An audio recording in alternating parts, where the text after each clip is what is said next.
ఆంజనేయ స్వామి చంద్రుడి మీద ఎందుకు కూర్చున్నాడో మీకు తెలుసు? రామసేతును నిర్మిస్తున్నప్పుడు రాత్రి అవుతుంది.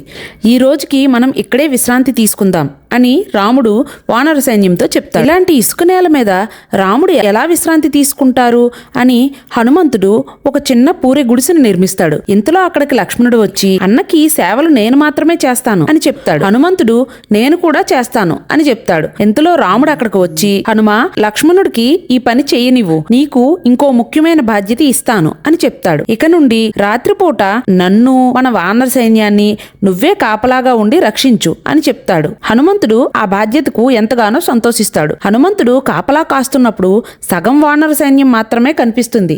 ఏం చేయాలో తెలియక ఆకాశం వైపు చూడగా తెల్లగా ఆకాశంలో మెరుస్తున్న చంద్రుడిని చూసి, ఇదేదో చాలా ఎత్తులో ఉంది, అక్కడికి వెళ్తా అని చంద్రుడి మీదకు వెళ్లి కూర్చొని రాత్రంతా రామలక్ష్మణులు అలాగే వానర సైన్యాన్ని కాపలాగా ఉన్నాడు. కామెంట్స్లో అందరూ జై హనుమాన్ అని చెప్పండి.